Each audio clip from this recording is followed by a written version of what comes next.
Sabe que eu tenho uma audiência no DENIT.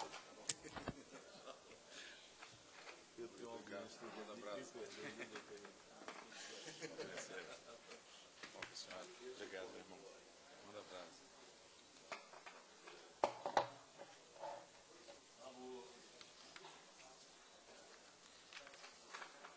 Bom dia a todos, agradecer a presença fundamental nessa casa hoje do Dr. Sérgio, que já foi apresentado, e da doutora Márcia Gonçalves de Oliveira.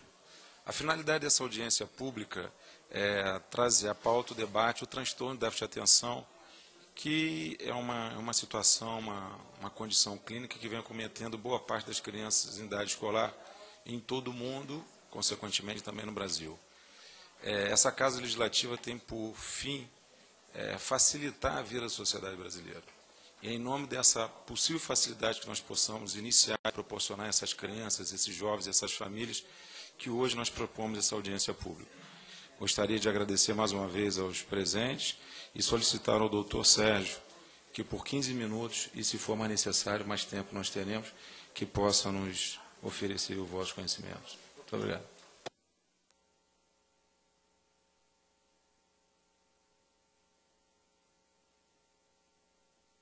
Passar ali do computador mesmo, não? Alô? Oi? Muito bem. Está aqui, né? Então, inicialmente, bom dia a todos, obrigado, deputado doutora Luiz, obrigado pelo convite. É um prazer estar aqui falando para vocês. Então, vamos iniciar a nossa apresentação ampliando um pouco mais o tema, falando sobre atenção e seus distúrbios. Próximo diapositivo. Bom, então, sob a forma de perguntas, a gente poderia iniciar perguntando quais os determinantes cognitivos que se relacionam diretamente com a capacidade de aprendizagem. Então, na verdade, esses determinantes cognitivos devem ser entendidos no contexto de uma ciência, digamos assim, entre aspas, chamada neuropsicologia, que é uma subespecialidade da psicologia. O próximo diapositivo, ele mostra para a gente, basicamente, o seguinte.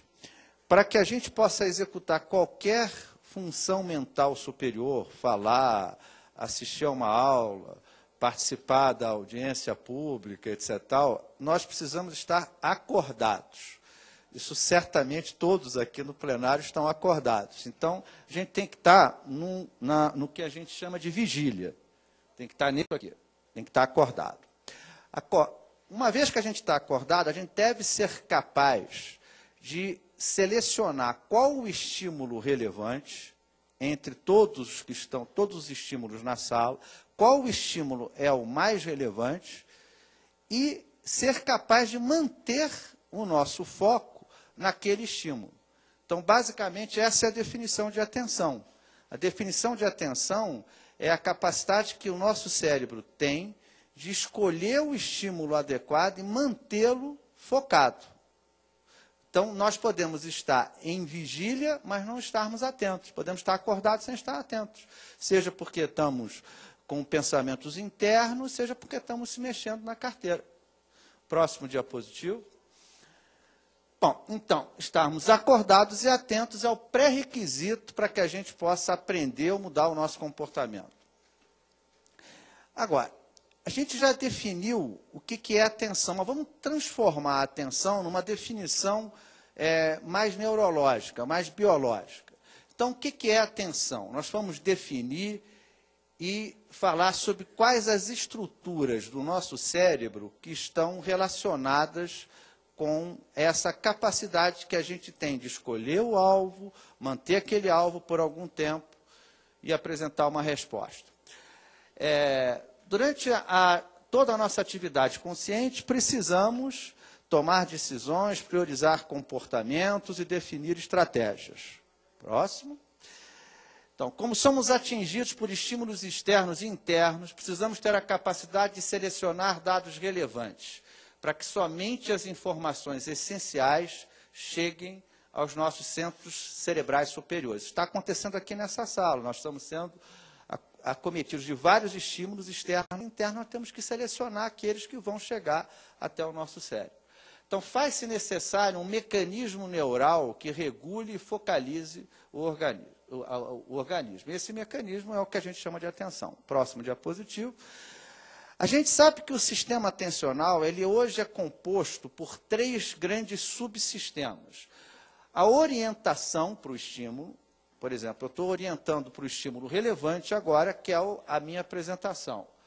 A capacidade de escolher esse como sendo o estímulo mais relevante, e não o movimento na porta, por exemplo. Esse é o controle executivo. E a capacidade que eu tenho de manter isso por algum tempo. Imagina que se eu estivesse muito cansado, eu estaria agora me distraindo ao longo da apresentação e perdendo, eu não conseguiria manter o foco da atenção. Essas vias, orientação, alerta e atenção executiva, hoje a gente sabe exatamente quais as áreas cerebrais que estão envolvidas, quais os circuitos cerebrais que estão envolvidos e quais as substâncias químicas que estão relacionadas na neurotransmissão dessa informação. O próximo diapositivo é uma localização, uma imagem de um cérebro mostrando exatamente essas regiões. Quer dizer, a gente hoje sabe exatamente quais são essas regiões. O próximo diapositivo. Esse é um diapositivo prático. A gente já sabe o que é atenção, já sabe quais são as áreas cerebrais que estão envolvidas com a atenção. A gente precisa saber se a gente é capaz de medir a atenção. Para a gente dizer que alguém tem ou não tem uma alteração de atenção, a gente deve ser capaz de medir a atenção. E, para isso, se utilizam-se testes, naturalmente, como qualquer coisa que você quer precisar, que você quer mensurar. Eu vou ao próximo diapositivo. Esse, na verdade, foi um teste de atenção que foi desenvolvido aqui no Brasil, e a gente, recentemente, teve a oportunidade de fazer uma tomografia de emissão de pósitrons enquanto a pessoa estava fazendo o teste. O que é a tomografia de emissão de pósitrons? Tomografia de emissão de pósitrons é uma técnica em que a gente pode ver quais as áreas cerebrais que são ativadas durante o processo de realização do teste. Então, como os senhores viram, os presentes, senhores e senhoras, viram nos slides anterior, a gente sabe quais as áreas cerebrais da atenção. Então, é preciso que o teste ative essas mesmas áreas para que esse teste seja válido. Então, essa tomografia de emissão de pósitrons foi feita com um voluntário normal, no Hospital Procardíaco, e a gente está vendo nesses pontos em vermelho, que mostram que as áreas cerebrais ativadas pelo teste são as mesmas áreas cerebrais da atenção. Quer dizer, então, o teste efetivamente avalia a atenção, pelo menos anatomicamente avalia a atenção. Próximo diapositivo é mais um negócio mostrando as áreas cerebrais ativadas. O próximo. Bom, como é que a gente vai medir? A gente tem esse teste, mas eu não disse o que é o teste, né? Medir a atenção é basicamente medir o tempo de resposta. Isso está na última gaveta da nossa realidade, porque a gente pensa, vou medir a atenção, vou perguntar se alguém consegue focar. Obviamente que isso seria tão óbvio que não precisava de um teste. Para que você seja capaz de mensurar a atenção, a gente tem que ser capaz de mensurar o tempo de reação. É por isso que as pessoas batem. Tem até a questão de segurança no trânsito. Por que as pessoas batem? Porque elas não reagem no tempo certo. Por que uma pessoa bate quando ela usa um remédio para dormir, um diazepam, um Rivotril? Ela bate não porque ela não saiba o que está vendo, mas porque ela demora muito tempo para reagir. Então, a mensuração da atenção, na verdade, é uma mensuração de cronometria mental. É isso que o teste faz. Os testes, na verdade, fazem é medir tempo de reação, variabilidade de tempo de reação e precisão de resposta. O próximo diapositivo. Então, a resposta é essa. Podemos mensurar a atenção, sim, através das técnicas de cronometria mental. A gente sabe, mais ainda, que esses testes ativam as áreas cerebrais relacionadas com a atenção. Próximo diapositivo. Esse é um diapositivo importante, eu teria mais alguns minutinhos. Em que condições a atenção está prejudicada? Porque eu acho que a gente tem que perceber que a atenção é muito mais do que transtorno do déficit de atenção. Transtorno do déficit de atenção é uma causa de alteração de atenção, não é a única. Então, em que condições a atenção está prejudicada? Então, vamos lá. O próximo. Bom, olha só, o distúrbio do déficit de atenção, o autismo, a doença de Alzheimer, transtorno de personalidade borderline, na esquizofrenia, na síndrome do 22q11, que é uma síndrome genética, próximo diapositivo, transtorno de personalidade antissocial, transtorno do controle dos impulsos, é trabalho recente, de 2011, tá? Próximo diapositivo, transtorno do estresse pós-traumático, borderline, transtornos do humor. Todas essas condições causam alterações de atenção, todas elas. Então, a gente tem que tomar cuidado ao psiquiatrizar a sociedade, psiquiatrizar só com o transtorno do déficit de atenção com hiperatividade, porque ele é uma das causas e tem que fazer um diagnóstico diferencial entre o transtorno do déficit de atenção e outras condições que prejudicam a atenção. Esse é um trabalho que nós fizemos agora, publicamos numa revista de alto impacto, em colaboração com o pessoal do Procardim, inclusive o nosso secretário municipal de saúde, o Hans Dorman, sei lá. Bom, na verdade, nós mostramos como o teste pode ativar o cérebro em pacientes com transtorno cognitivo leve. Próximo diapositivo.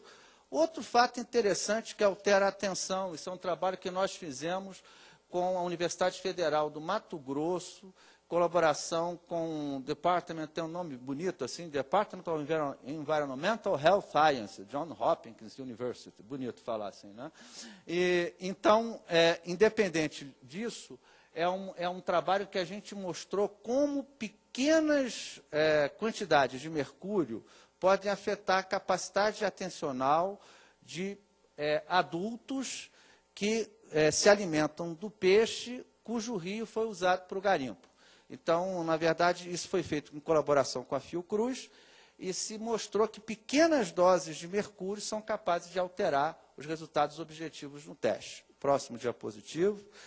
É só aqui uma propaganda negativa da medicação, psicose infantil secundária ao metilfenidato, artigo publicado agora em 2011, mostrando que o uso indiscriminado de medicação pode levar a consequências danosas. Esse é um exemplo típico de psicose infantil secundária. Provavelmente não era uma criança que tinha transtorno do déficit de atenção, foi tratado como se tivesse transtorno do déficit de atenção, deram o famoso remédio, eu não vou dizer o nome para não fazer propaganda da indústria farmacêutica. Próximo diapositivo. Conclusões. A atenção é um auxiliador indispensável para que se possa aferir outros domínios cognitivos. Foi tudo que eu falei até agora. No distúrbio de aprendizagem, devemos obrigatoriamente realizar a aferição de atenção. A atenção requer medidas de cronometria mental com testes computadorizados. Próximo diapositivo. Diversas doenças, e não apenas o transtorno do déficit de atenção, podem afetar a capacidade atencional e, portanto, causar distúrbios de aprendizagem. Os testes podem aferir eficácia terapêutica porque não tem efeito de aprendizagem. Então, na entrevista, eu disse, você vai fazer o teste no primeiro momento, vai efetuar a terapêutica, não precisa ser necessariamente farmacológico, pode ser também farmacológico, e depois você vai retestar. No reteste, você vai ver se houve ou não houve melhora. Esse último item é particularmente importante, dado que a terapêutica adequada depende da doença que está causando prejuízo atencional. Bom, nos últimos minutinhos eu vou falar sobre a parte prática. Será que a gente pode fazer algo? Será que essa casa pode contribuir para o nosso dever constitucional, né, que é um dever constitucional que nós temos que, todos nós, não só os deputados e os senadores, mas todos nós, né, nós todos temos que respeitar a Constituição, né? Bom, então, eu vou dar um exemplo que vem da medicina do trabalho. Próximo. Esse não é uma propaganda, é porque me autorizaram a falar do grupo ArcelorMittal em Tubarão, no Espírito Santo. Próximo diapositivo. Bom, o que nós fizemos? A ArcelorMittal passou a utilizar os testes computadorizados de atenção desde 2004, visando verificar desatenção, impulsividade, velocidade do tempo de reação e desconcentração. Por quê? Porque do mesmo jeito que as crianças não conseguem aprender porque não conseguem manter a atenção, as pessoas se envolvem em acidentes porque não conseguem manter a atenção, seja porque estão cansadas, seja porque tem uma doença, seja porque brigou, circunstancialmente brigou com a mulher em casa, brigou com o marido, por aí afora. E nós realizamos 1 milhão de exames. 1 milhão de exames foi apresentado no Congresso Brasileiro de Neurologia esse ano, ano passado. Próximo. Bom, então o objetivo, vamos em frente. Essas são as cabines onde eram feitos os testes, só para dizer que teve mesmo teste, não é mentira. Próximo. E o que aconteceu? Depois da implantação, a gente tem uma diminuição significativa dos acidentes de trabalho. Por isso que eles continuam fazendo teste até hoje, né? Não gastar dinheiro à toa. Próximo. Então a gente sabe, na verdade, que a gente pode fazer alguma coisa, sabe que a avaliação objetiva da capacidade atencional é um bom parâmetro para a gente fazer as correções que devem ser feitas. As correções necessariamente, embora tente se vender essa ideia, necessariamente não passa pela indústria farmacêutica. Preciso entender. Não é distribuir remédio que vai resolver o problema do transtorno de atenção em geral. Ele pode ajudar, no caso específico, que é o TDAH. Mas não é só o remédio. Não existe pílula mágica para resolver problemas psiquiátricos, né? Bom, então a nossa proposta para ser considerada seria que no atendimento primário, todos os casos possíveis de crianças e adolescentes sejam encaminhados pela escola ou familiares. Então, será um primeiro momento de rastreio com o uso de instrumentos, de questionários, que devem ser aplicados por um profissional de saúde, um enfermeiro. No atendimento secundário, os psicólogos e os médicos vão poder aplicar esses testes objetivos ou suas variantes, como nós apresentamos aqui. O tratamento é discutido com a equipe multidisciplinar. Como a gente já viu, muitas vezes existe uma inadequação da pessoa à escola. Não é que ela tem um transtorno biológico, ela precisa de um assistente social. E depois, agora, essas coisas que a gente está falando, elas, hoje, por exemplo, aqui nessa audiência, todos nós estamos mudando o nosso cérebro. Todos nós estamos mudando o nosso cérebro. Isso é quase que uma terapia para todos nós, entende? É como se fosse um remédio. Vamos depois avaliar objetivamente a eficácia terapêutica. Por que a gente vai avaliar a eficácia terapêutica?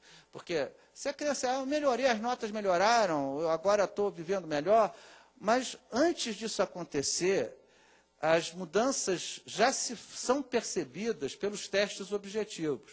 Isso nos garante a continuidade do tratamento. Muitas vezes a pessoa abandona o tratamento previamente, porque as mudanças objetivas, elas precedem a nossa sensação subjetiva de mudança. Isso eu acabei de mandar um artigo agora para publicação, para tratamento de dor.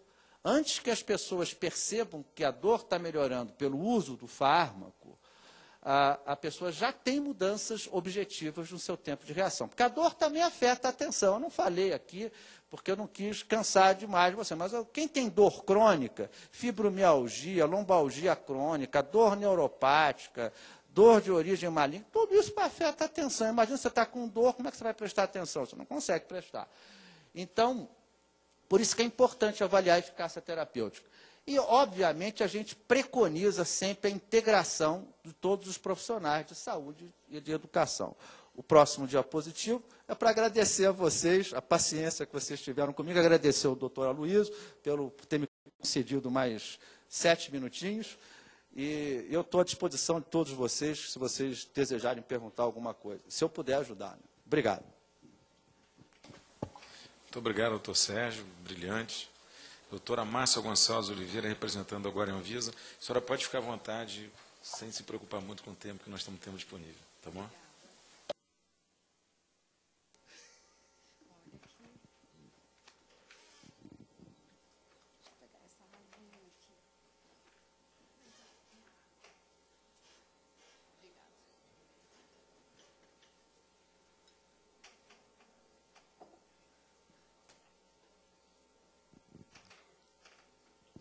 Bom dia, então, a todos. Gostaria de, então, trazer a contribuição da vigilância sanitária com o enfoque que nos foi solicitado, que não é exatamente discutir a patologia em si, como o doutor apresentou, né? O foco nosso da vigilância sanitária é especificamente no que se refere ao controle sanitário dos medicamentos que são, em muitos casos, realmente indicados para a patologia do déficit de atenção. Então, inicialmente, eu gostaria só de fazer uma introdução, pode passar? Mostrando o que nós vamos falar para ficar um pouco mais fácil dos senhores acompanharem. Então, eu vou introduzir com a questão da vigilância sanitária e depois entrar no mecanismo de controle e gerenciamento desses medicamentos que são indicados como a terapia medicamentosa em muitas situações. Mostrar o panorama dessa alternativa tecnológica que a Anvisa vem trabalhando e, por fim, mostrar especificamente já alguns dados, né, e informações que a gente conseguiu gerar com os dados que são capturados por esse sistema de informação. Próximo. Para contextualizar, o Sistema Nacional de Vigilância Sanitária, então, é um sistema, né, tendo em vista que a vigilância sanitária é a área mais antiga da saúde pública, então não poderia ser diferente. É um sistema que está vinculado ao Sistema Único de Saúde, é constituído por órgãos que executam de maneira integrada, né, e descentralizada as suas ações em todo o território nacional, cujas responsabilidades são compartilhadas nas 3 esferas do governo, porém sem hierarquização. A Agência Nacional de Vigilância Sanitária é a coordenadora de todo esse sistema. Ela foi criada pela Lei 9782, no ano de 1999, e é nessa lei, né, que fala todas as suas atribuições, a de coordenar o sistema e, inclusive, dá a possibilidade legal de editar normas gerais complementares para a execução de todas as suas ações no território nacional. Próximo. Então, ali é o campo de atuação da vigilância sanitária, que perpassa por várias áreas, como alimentos, cosméticos, saneantes, tabaco, a toxicologia, né, onde entram os agrotóxicos, os serviços de saúde, medicamentos, que é o nosso foco hoje, produtos para a saúde, laboratórios, sangue, tecidos e órgãos, a vigilância pós-utilização, que é a área, inclusive, que a nossa coordenação do SNGPC ela está inserida hoje, que então é a área que faz a farmacovigilância, que faz a vigilância da utilização de produtos para a saúde e que insere também a questão do monitoramento e da geração de informação para subsidiar a decisão em vigilância sanitária e as intervenções na saúde pública, quando for o caso. Também passa pela propaganda, portos, aeroportos, a vigilância sanitária internacional e, por fim, o que compete à Anvisa especificamente, que é a coordenação de todo esse sistema. Especificamente, no nosso tema de hoje, o que eu trouxe para mostrar para vocês é uma apresentação, uma contextualização do mecanismo de controle e gerenciamento desses medicamentos que podem ser usados, né, para o déficit de atenção. Porque, como o Dr. Sérgio pontuou anteriormente, a terapia, o medicamento, ele não ensina bons hábitos, ele não é capaz de modificar isso. Ele, na verdade, serve como uma alternativa que, associada a outras ações, conseguem realmente tratar e melhorar o problema. E a grande preocupação hoje, eu acho que na questão da saúde pública, é o mau uso, é o uso não médico de determinados medicamentos, né? Então, o controle sanitário de medicamentos que a Anvisa faz realmente perpassa por várias questões, inclusive a questão do uso indiscriminado e do uso abusivo. Até o ano de 2006, a vigilância sanitária, a Anvisa, ela lançava mão para esse controle, para esse gerenciamento, apenas de publicação e fiscalização de regulamentos técnicos. Após esse período, em função de algumas motivações, realmente era necessária a criação de uma estrutura tecnológica que permitisse que a vigilância sanitária ela deixasse de ser um tanto policialesca, só de fiscalização e de punição, e que também passasse a ser uma vigilância sanitária direcionada por dados, por geração de informação. E para que a gente pudesse realmente fazer isso, então foi necessário o estabelecimento de um sistema que hoje se aplica a medicamentos tarjados, que são aqueles controlados, vendidos com a retenção da receita no estabelecimento, mas um sistema que tem potencialidades para monitorar o uso de qualquer categoria de interesse da saúde pública. A exemplo dos antimicrobianos, né, especificamente dos antibióticos, que a partir de novembro também vão ter os seus dados capturados por esse sistema. Então, esse sistema é um conjunto de instrumentos informatizados que realizam o monitoramento e controle da movimentação, hoje, dos medicamentos da Portaria 344 de 98, que são aqueles sujeitos ao controle especial. É um sistema que hoje é obrigatório para farmácias e drogarias do setor privado, mas a ideia é que ele consiga ser estendido para toda a cadeia de medicamentos, desde a indústria mesmo, passando pelas distribuidoras, até o consumidor final. E ele foi iniciado, né, no ano de 2007, com farmácias e drogarias, por ser a parte mais complexa, inclusive pensando no volume de dados e no volume de empresas que a gente teria que gerenciar em todo o país.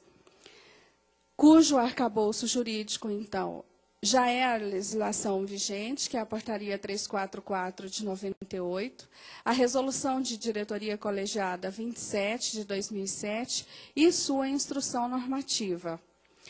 Os dados que entram nesse sistema, que é capturado nas drogarias e farmácias do setor privado, incluindo aí a manipulação, eles são oriundos das notas fiscais e das receitas, das notificações.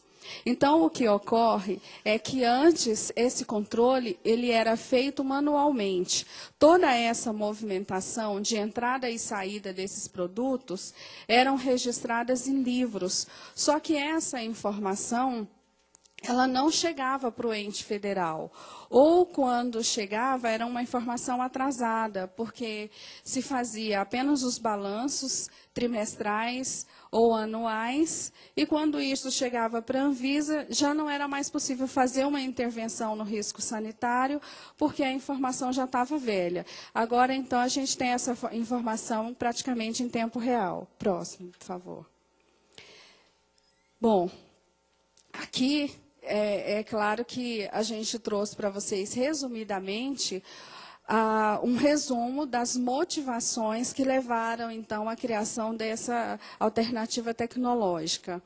Além, é claro, do crescimento, né, da grande utilização de psicofármacos no país, especificamente, a Organização das Nações Unidas e a Organização Mundial de Saúde chamou a atenção, né, segundo relatórios da Junta Internacional de Fiscalização de Entorpecentes, que é um órgão da Organização das Nações Unidas, que congrega, né, as informações oficiais dos dados de consumo de todos os países membros. Então, o Brasil também envia essas informações para lá. E no relatório que foi publicado em 2006, a gente apareceu aqui o Brasil, né, como o maior consumidor de anfetaminas com finalidade emagrecedora, né, aqui estando à frente da Argentina, Coreia e Estados Unidos. Então, realmente, era um problema que estava se agravando e, portanto, era necessário conseguir intervir no risco, porém, baseado na geração de informações. Próximo. Os objetivos, então, principais do sistema é gerar uma informação fidedigna e atualizada da prescrição e comercialização, otimizar o processo de escrituração, que, como eu disse a vocês antes, era manual, dinamizar as ações de controle e fiscalização da vigilância sanitária, porque essa fiscalização ela era feita aleatória. Hoje, como todas as vigilâncias sanitárias do país têm acesso a esse sistema, ela consegue direcionar. Então, antes de uma fiscalização, ela pode usar o SNGPC como um instrumento que direcione de fato, aonde ela tem que fiscalizar e interferir, se for o caso. O sistema permite a rastreabilidade de produtos e substâncias controladas, porque é inserido ali o número do lote desse medicamento e, por fim, o monitoramento constante. Próximo. Rapidamente, só o esquema de acesso de farmácias e drogarias, que ela tem um programa próprio para enviar as informações para a Anvisa, e as vigilâncias sanitárias dos estados, dos municípios e as regionais, elas também têm acesso a esses dados de forma localizada. O município vê o que lhe compete e assim por diante. O panorama do sistema no Brasil hoje, esse dado é de junho, é que existem, transmitindo para a Anvisa, 40 mil estabelecimentos, porque a gente tem que fazer aqui uma separação de que nem todas as farmácias do país, elas comercializam produtos sujeitos ao controle especial, mas as que comercializam, elas estão informando no sistema. Pelo menos em 3.500 municípios tem uma farmácia no sistema. Já foram recebidos desde 2008, quando foi o final da adesão, mais de 7 milhões de arquivos, e a média é de 179 arquivos por estabelecimento. Só mais um clique, por favor. Aqui é para ilustrar para vocês que tudo que está realmente pintado em verde é onde já tem farmácia credenciada nesse sistema. Então, é um sistema que possui uma capilarização muito grande nos municípios brasileiros e, inclusive, pode ser usado como estratégia para educação em saúde. Potencialidades. Então, o sistema permite hoje vários tipos de análise em relação a consumo de medicamentos, hábitos de prescrição, indicação, porque realmente existe uma necessidade de verificar se aquilo que está sendo prescrito de acordo com a indicação aprovada no texto de bula, e a definição do perfil farmacoepidemiológico, porque existem umas variáveis descritivas que se tem: lugar, tempo e pessoa. Então, a gente consegue, através da análise dos dados que são capturados no sistema, dar algumas respostas importantes que permitem a intervenção no risco sanitário. Como, por exemplo, se um medicamento está sendo mais prescrito que outro, e aí tentar verificar o porquê da tendência de prescrição, por que uma especialidade prescreve mais que a outra, e aí a gente tem uma parceria muito boa com o Conselho Federal de Medicina, tem feito um trabalho integrado com eles, porque essas informações são também passadas para o Conselho Federal de Medicina. Então, a gente realmente consegue, com esses dados aqui, pensar numa vigilância sanitária que seja realmente focada na informação e intervir somente quando necessário, lançando mão, inclusive, da educação sanitária. Porque, na verdade, o regulamento técnico tem que ser a última coisa. A imposição, a restrição, é claro que é válida em muitas situações. Mas, até que se chegue nessa norma, existem vários caminhos que a gente precisa percorrer. Próximo. Especificamente em relação aos medicamentos que são utilizados para o transtorno do déficit de atenção, a gente trouxe aqui para vocês hoje, não para, como o doutor falou, eu coloquei o nome comercial ali, porque eu tinha realmente que colocar, né? A gente trouxe ali o que nós temos registrados na Anvisa hoje, com a indicação aprovada em registro, como terapia medicamentosa. Aqui, então, é a coluna do princípio ativo, né, que é o cloridrato de metilfenidato. Temos, então, a ritalina, nessas concentrações aqui, com registro válido até 2014. O que diferencia realmente a ritalina de ritalina LA, e inclusive em relação aos outros medicamentos, é em relação à absorção desse medicamento. Esse aqui tem uma ação curta, esse já tem uma liberação mais controlada, então a dose usa-se uma vez por dia e a liberação, os efeitos, né, ocorrem ao longo do dia. Temos ainda, com o mesmo princípio ativo, o medicamento Concerta, nessas concentrações aqui, que também é de liberação controlada, com registro válido até 2012. E, mais recentemente, a Anvisa concedeu o registro do dimesilato de lisdexanfetamina, que, inclusive, entrou para o controle da portaria 344, na mais recente atualização, que foi em agosto de 2011, e que está com o registro válido até 2015. Especificamente, falando daquele que é mais utilizado, que é o cloridrato de metilfenidato, é importante trazer a caracterização, porque um dos pontos que é muito discutido é a questão, inclusive, do acesso ao medicamento, e para que se tenha acesso, ele tem toda respeita-se uma lógica para a liberação do receituário e tem uma lógica para a questão da aquisição. Então, é um medicamento do grupo das anfetaminas, que é um estimulante do sistema nervoso central e com potencial para causar dependência física e psíquica, portanto, um cuidado maior na aquisição e a preocupação com o uso indevido. É um medicamento que faz parte da lista A3 da portaria 344, psicotrópico. É um medicamento que exige uma notificação de cor amarela. Ele não consta da Relação Nacional de Medicamentos Essenciais, então realmente precisa ser adquirido no setor privado.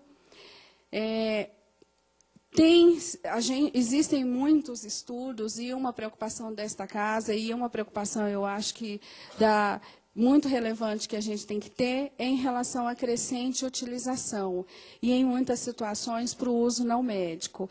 Essa crescente utilização ela está sendo explicada porque existem mais informações em relação à patologia, então o diagnóstico aumentou.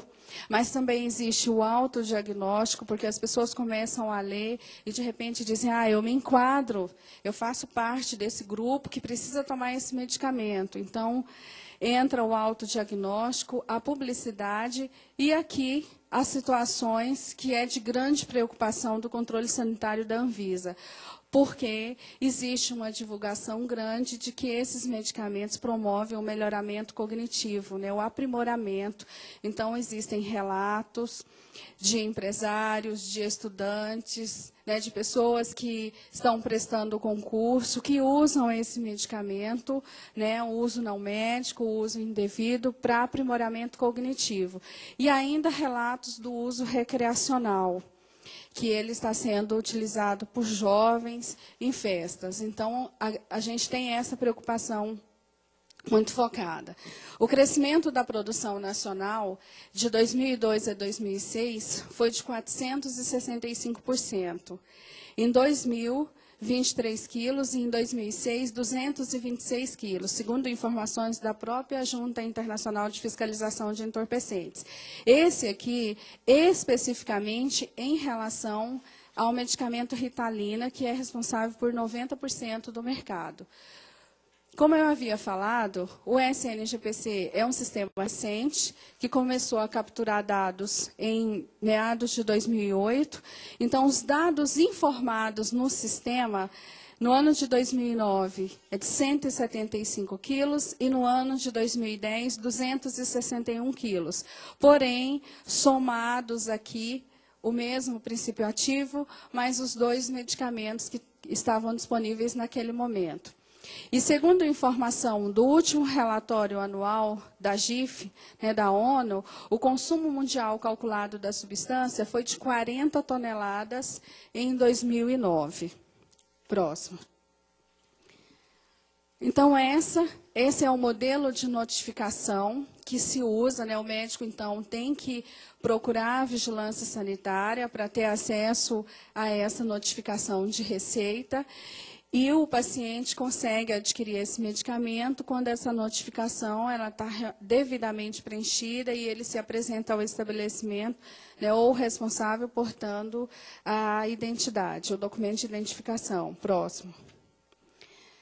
Então, é um receituário que é impresso pela Vigilância Sanitária do Estado, tem validade de 30 dias, né, em todo o território nacional, mas como ele tem ali a marcação da unidade federada, para ele ser adquirido no Estado que não é o de origem da notificação, deve haver a receita médica com a justificativa de uso. Pode ser prescrito um medicamento ou uma substância por notificação, e pode ser dispensado 5 ampolas, que não é o caso aqui, porque são todos de administração oral, e demais formas farmacêuticas, tratamento para 30 dias, ou se superior, com justificativa. Próximo. Essa tela quer mostrar para vocês, porque a gente não seria até irresponsável de dizer que o sistema já mostra e já comprova, que o sistema comprova crescimento da utilização ao longo dos anos, porque, como nós falamos, nós temos dados de 2009 e 2010. E isso não é série histórica. Para a gente constituir uma série histórica e tecer determinadas informações, a gente teria que ter pelo menos 5 anos. Mas nós utilizamos aqui uma unidade técnica, que é a dose diária definida por cada 1.000 habitantes dia, e é uma unidade que é estabelecida pela Organização Mundial de Saúde, que mostra tendências e permite comparar diferentes localidades, países ou estados, regiões, e a nossa intenção foi pegar aquela quantidade que foi informada no sistema em cada ano, utilizando, claro, o período de 365 dias do ano, considerando 1.000 habitantes, né, e a dose diária que é definida pela Organização Mundial de Saúde, que é de 30 miligramas para o metilfenidato, e chegamos aqui nesse gráfico que mostra, né, um comparativo entre os estados brasileiros e nos anos de 2009 e 2010. Então, o Distrito Federal aparece aqui nos 2 anos como o maior consumidor e no ano de 2009 com um salto aqui. Vem seguido do Rio Grande do Sul, que acompanhou a mesma tendência nos 2 anos em segundo lugar. Depois veio Santa Catarina, Paraná e o estado aqui de Minas Gerais, seguido do Espírito Santo, Goiás e assim por diante. Próximo, por favor. Outra observação que foi possível fazer, de acordo com os dados do sistema, em relação às notificações dos 10 maiores prescritores nos anos de 2009 e 2010. Então, isso aqui também mostra quais são as especialidades que estão prescrevendo e o aumento, né, um sensível aumento do ano de 2009 para 2010, que passa o maior prescritor em 2009 é o mesmo, né, de 2010, e o número passa de 3.222 para 4.098. E isso, na realidade, pode ser sentido, né, esse sensível aumento para todos os outros, né, os 10 maiores. Próximo, por favor.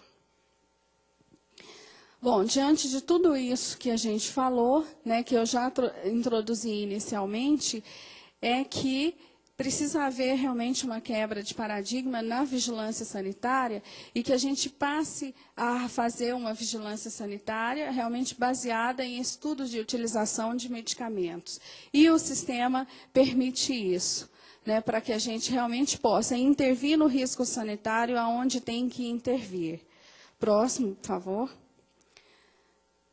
Só para mostrar, né, que no relatório que foi publicado aqui em 2010, referente ao ano de 2009, a ONU reconheceu os esforços do Brasil direcionados para combater o consumo abusivo de substâncias e produtos controlados, focados na melhoria da legislação e implantação de um sistema eletrônico que permite o rastreamento e acompanhamento do consumo de tais substâncias. Bom, então essa era a contribuição que a gente tinha para trazer para vocês. E a gente fica à disposição, tanto para detalhar mais a fundo algumas questões aqui, ou posteriormente, se for o caso. Obrigada. Agradecer a doutora Márcia, sensacional apresentação. E a apresentação vem de encontro ao sentimento que todos nós hoje que temos na clínica, apesar de deputado, eu ainda sou neurologista, neurocirurgião, de dois conceitos muito claros. A necessidade da melhoria no diagnóstico, isso é fundamental, até porque o TDAH, o transtorno de déficit de atenção, como grande parte das patologias da neurologia e da psiquiatria, se baseiam exclusivamente na percepção clínica. Você não tem exames complementares que necessariamente vão corroborar o diagnóstico ou vão afirmar o diagnóstico. Daí a necessidade do conhecimento da patologia e, para a gente que é médico, de um leque imenso de diagnósticos diferenciais. Bom, por outro lado, dessa percepção em que há, de fato, um uso excessivo da medicação. Em contrapartida, existe um contexto social muito grande em torno do TDAH. São crianças que estão na escola e, na verdade, não são crianças só na idade escolar. São famílias inteiras que acabam sofrendo com todo esse contexto. E quando a gente está na clínica, no consultório, no ambulatório, seja na rede privada, seja no SUS, a gente percebe a angústia dessas famílias e dessas crianças. São crianças que acabam evoluindo com baixa autoestima, são crianças que no dia a dia da infância têm sempre um grande prejuízo. Por outro lado, acabam se tornando adolescentes e adultos com algum tipo de transtorno. Bom, das comorbidades, das mais graves, existe também a tendência ao uso de drogas. E aí a gente começa a ficar se perguntando quantos pacientes, na verdade, hoje, em clínicas de dependência químicas, não são portadores de TDAH. Por outro lado, também, quantos pacientes hoje, ou quantas pessoas hoje, em outros universos, como nos presídios hoje, também não são portadores de TDAH.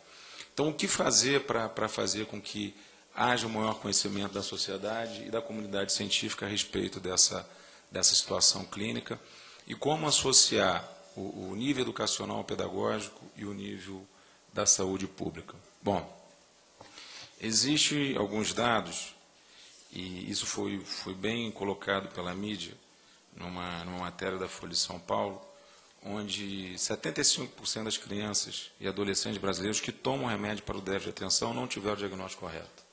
Quer dizer, é um dado extremamente importante e que precisa de alguma análise. Essa pesquisa envolveu cerca de 6 mil jovens. Somente 24% das 500 crianças que haviam sido diagnosticadas com déficit de atenção realmente tinham o transtorno. Ou seja, daquelas crianças que passaram por uma avaliação clínica e que foram diagnosticadas como portadores de TDAH, somente cerca de 24% daquelas crianças, de fato, confirmavam o diagnóstico, quando esse diagnóstico passava por um clínico mais afeito à situação clínica. Isso mostra que há muitos profissionais de saúde, especialmente médicos, prescrevendo o remédio, mas que não conhecem bem o problema. Bom, por si só isso já é um grande problema. E foi por isso que a gente solicitou essa audiência pública, e agora a gente queria que ficasse livre a palavra, que cada um dos participantes aqui no plenário pudesse usar a palavra de forma muito democrática, muito aberta, para que a gente pudesse aproveitar, eu também como médico, o apresentador doutor Sérgio, doutora Márcia, enfim, que pudesse sair aqui com algum grau de conceito. Doutor Marcelo. Eu queria me inscrever até parabenizar os dois palestrantes, a iniciativa do deputado, e também aí, até como médico, fazer algumas perguntas aqui que me causaram uma certa... Com relação à palestra da doutora Márcia, naquele gráfico que a senhora colocou em que os remédios, a forma de distribuição do uso, a gente viu ali Brasília, me parece que depois Santa Catarina, Paraná, quer dizer, a gente nota, sim, estados em que o desenvolvimento humano, pelo menos aparentemente, são melhores do que os índices do Nordeste e de outros. Esses dados, eles estão corroborados ou eles apresentam alguma associação com políticas públicas? A gente tem como saber ali o que foi público e o que foi privado na prescrição ou não? Na realidade, doutor Marcelo, né? Isso. Ali, doutor Marcelo, são dados só do setor privado. Porque o SNGPC hoje, ele é obrigatório para estabelecimentos do setor privado. Então, todos aqueles dados, todas aquelas notificações que foram informadas no sistema, são do setor privado. Então, isso me leva a uma seguinte, pelo menos, percepção. Posso estar completamente equivocado, mas, indiscutivelmente, são de estados onde o poder aquisitivo da população é um pouco maior, né? São estados mais desenvolvidos, digamos, Santa Catarina, Paraná, o Distrito Federal, bem mais do que o Nordeste. Isso quer dizer que, provavelmente, o setor privado está sendo muito impactado pela propaganda da indústria farmacêutica. Porque a indústria farmacêutica, no capitalismo, a propaganda é a alma do negócio. E a gente sabe que negócio aí não respeita fronteiras humanas. Negócio é negócio para o capitalismo.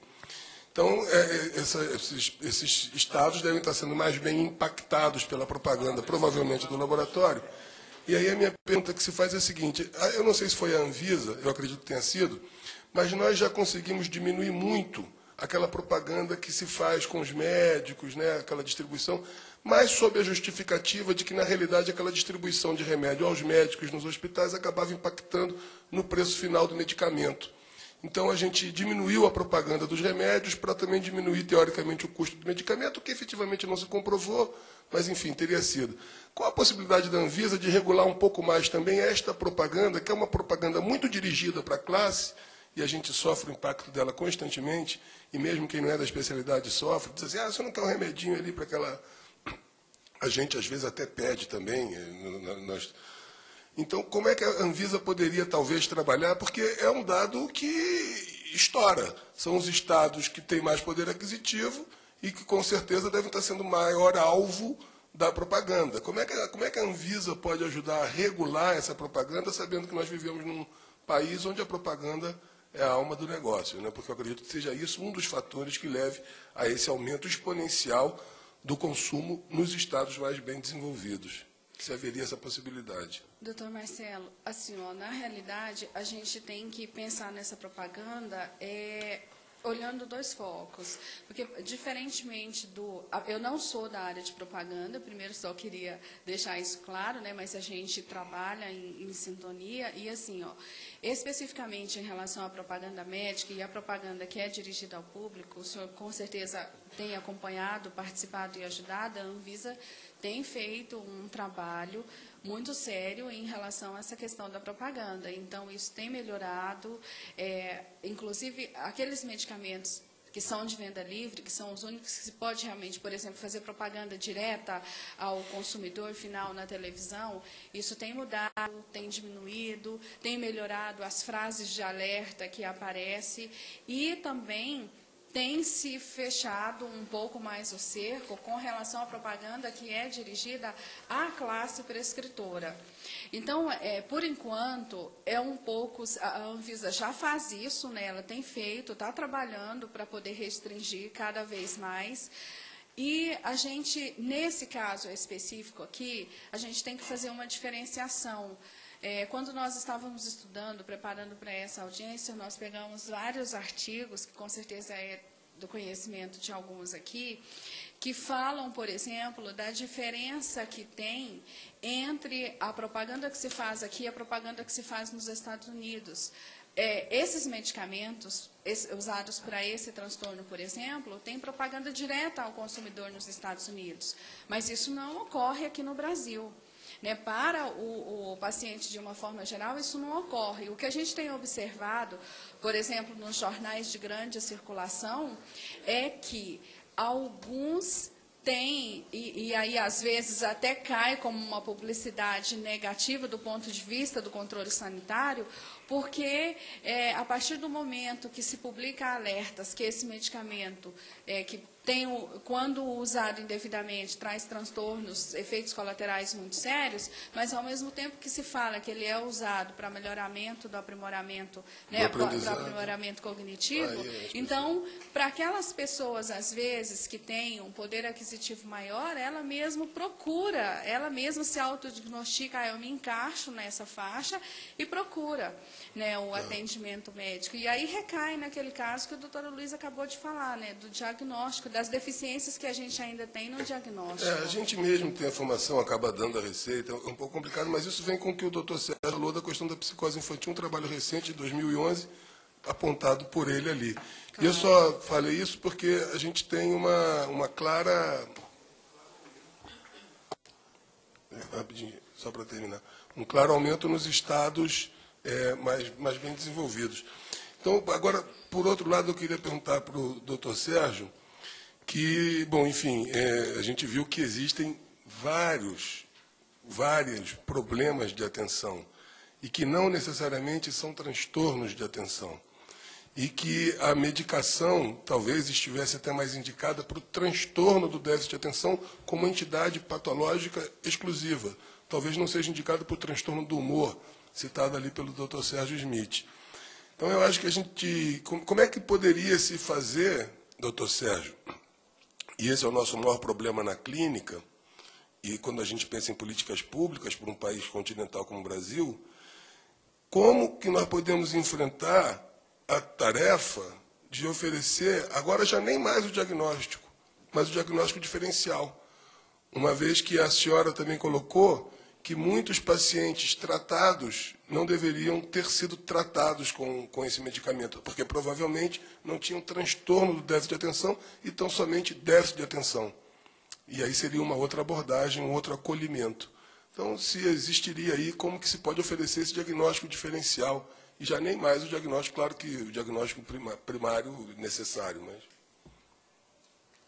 Como é que nós poderíamos estabelecer esse diagnóstico diferencial de forma como política pública?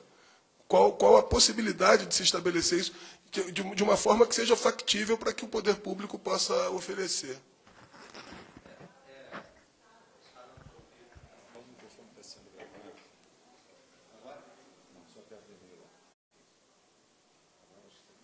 Agora sim. É um problema de déficit de atenção aqui. Então, eu acho que a colocação do Dr. Marcelo é importante no sentido de que as políticas públicas devem favorecer a avaliação, não especificamente do transtorno do déficit de atenção, mas das alterações atencionais. Isso porque tem uma dimensão gigantesca. A dimensão gigantesca é no sentido de que, quando se fala de alteração de atenção, está se falando de uma grande quantidade de condições médicas. O transtorno do déficit de atenção é um subconjunto desse grande conjunto que são os transtornos de atenção. Por coincidência, chama-se transtorno de atenção. Só que virou esse nome famoso, TDAH, TDA, não sei o que, TDA, será o nome que se diz aí, com o nome DDA. Tem vários nomes assim que ficaram como se fosse a marca característica do uso da Ritalina, né? Ou do Concerta, se você tiver mais dinheiro.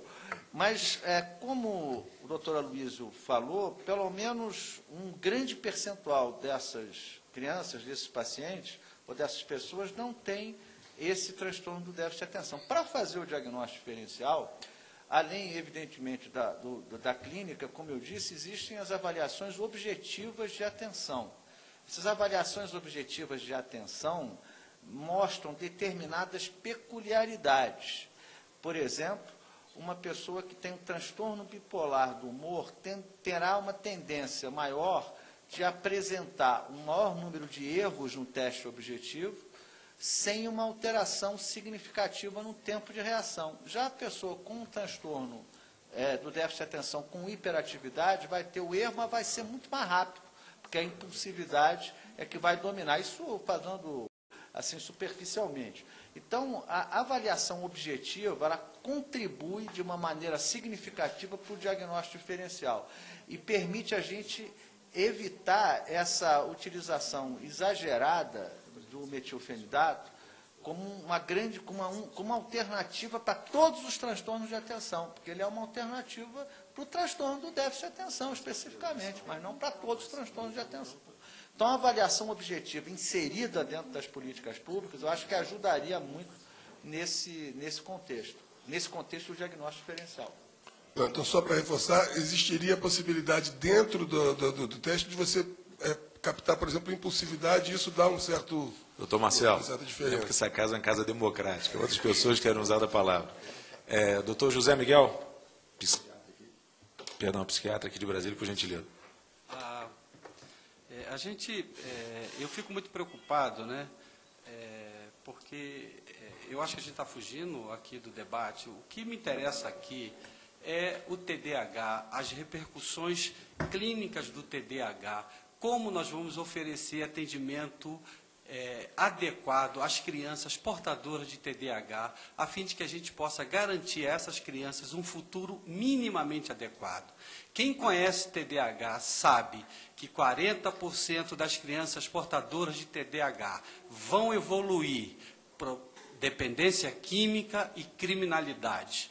Acabei de vir de um Congresso Mundial de Psiquiatria, onde cientistas da Espanha fizeram uma pesquisa no presídio e constataram que 40% dos presidiários eram portadores de TDAH.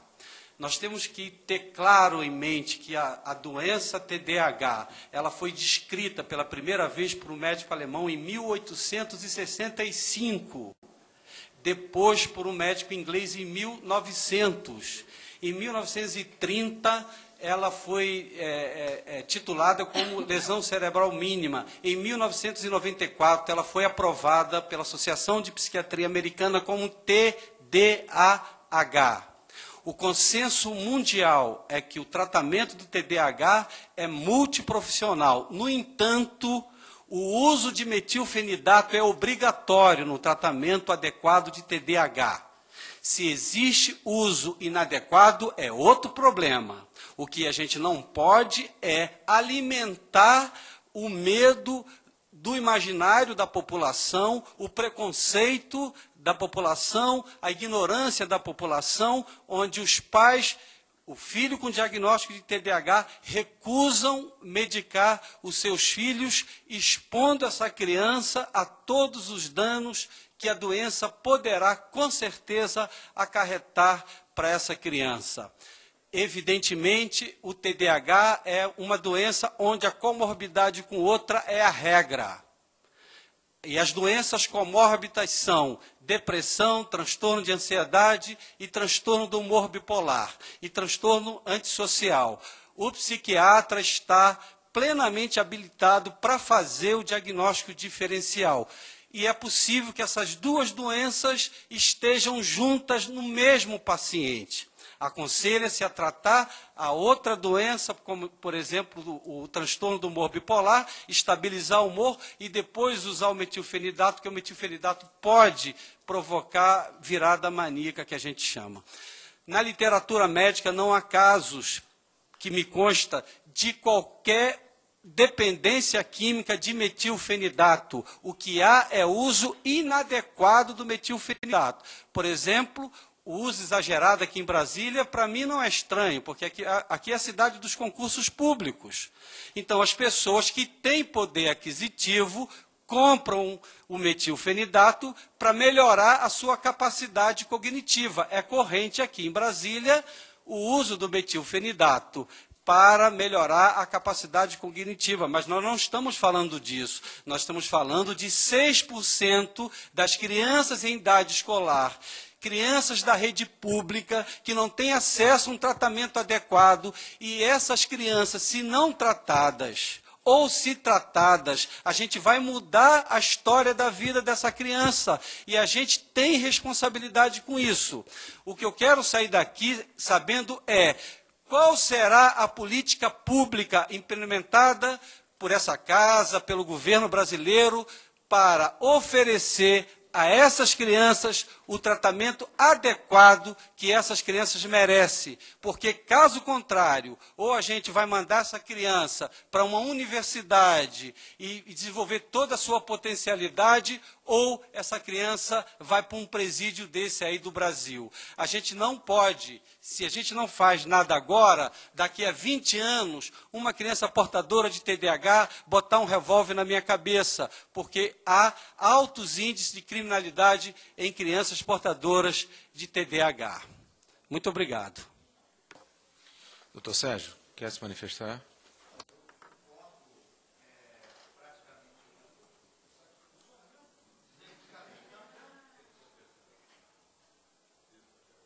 Concordo praticamente em tudo, só... bom, aqui já tem mais uma alternativa.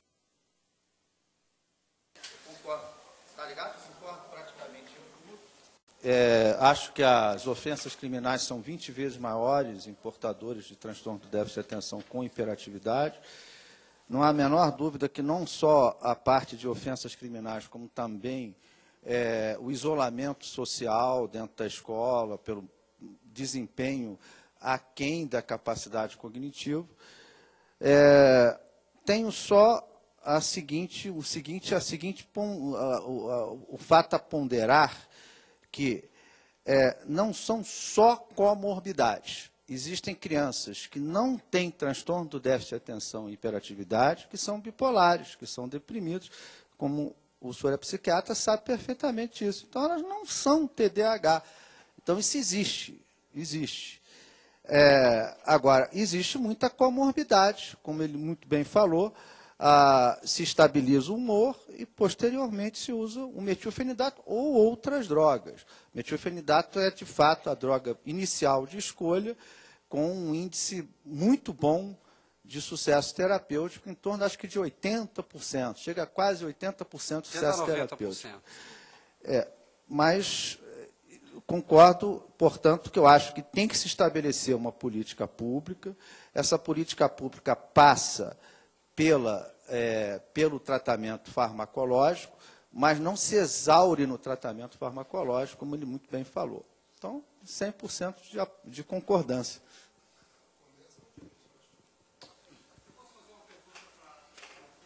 Pode, lógico que pode. Esse é um problema nosso aqui para tratar o TDAH, né? Existe disponível para tratar o TDAH o metilfenidato.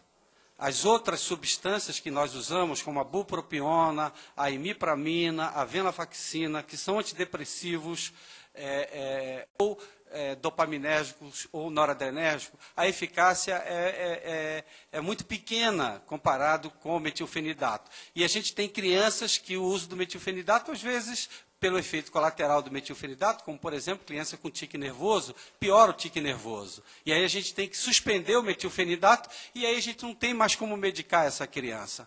E há, na Anvisa, um processo de aprovação da atomexetina, que é uma substância usada, possivelmente no mundo inteiro, como a segunda opção, caso a criança não possa usar o metilfenidato.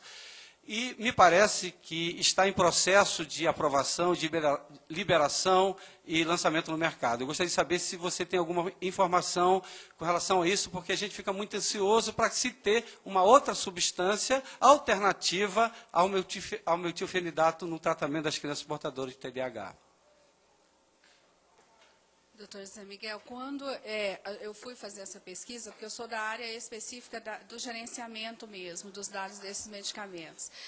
Nós fomos fazer essa pesquisa porque a gente queria, inclusive, verificar o que era usado no mundo, inclusive como segunda escolha, por exemplo. E, realmente, o processo está na área de registro da Anvisa, mas eles não puderam me precisar quando é, de fato, que ele vai ser liberado. Então, eu não tenho essa informação exata para passar para vocês aqui. Obrigado. Por gentileza, só se identificar por conta da gravação. Bom dia, meu nome é Luciana. Eu não sou da área médica, nem áreas afins aí ao tratamento do TDAH.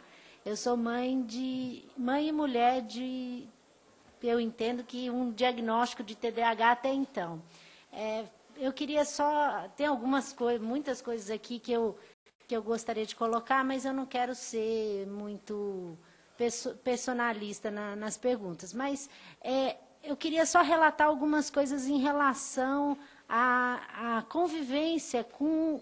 até a gente chegar no diagnóstico. Por exemplo, eu até hoje, minha filha já passou por diversos especialistas, por diversos médicos, fono, psicopedagoga, psicólogo, e eu não tenho certeza do diagnóstico dela. O diagnóstico que me foi dado foi TDAH com dislexia. Por que eu tenho dúvida? Eu entrei com a medicação, eu não vi resultado efetivo, eu não acho que a medicação foi efetiva ou está sendo... Isso me deu uma dúvida em relação ao diagnóstico. Eu não consigo encontrar alguém que realmente afirme aquilo que ela tem ou que não tem. E aí eu achei interessante, eu queria até esclarecer com o doutor Sérgio, como eu não sou da área, muita dúvida surge. Já me falaram de um tal de P300, já me falaram que o P300 não diagnostica nada, já me falaram que não existe exame efetivo, teste que dê o diagnóstico, que o diagnóstico é multidisciplinar, que você tem que ter uma avaliação de vários especialistas. Aí eu ouvi essa questão dessa tomografia. Essa tomografia auxilia no diagnóstico? É um exame novo? Como é que é? Essa seria uma das minhas perguntas. Em relação a tomar ou não tomar a Ritalina. Falo em Ritalina porque é o caso que... É obrigatório, eu ouvi ali o especialista falando, é obrigatório o uso da Ritalina ou é possível se tratar um TDAH sem o uso da medicação, com outros tipos de tratamento? Então, assim, claro que isso é uma coisa mais específica de cada pessoa, é difícil se falar num caso específico sem se atender o paciente, né? Outra dúvida que eu não consegui ainda esclarecer, esse uso da Ritalina deve ser contínuo? Já teve médico que me falou, não, quando ela estiver de férias e não estiver te incomodando, pode suspender. Fim de semana, se achar que não te incomoda o comportamento dela, também pode se suspender. Mas já ouvi médico condenar veementemente a suspensão durante o tratamento, né? Esse medicamento é para ser tomado a vida toda, ou ele pode, em um determinado tempo, o cérebro acostumar como se deve se comportar e essa medicação ser suspendida sem nenhum problema, né?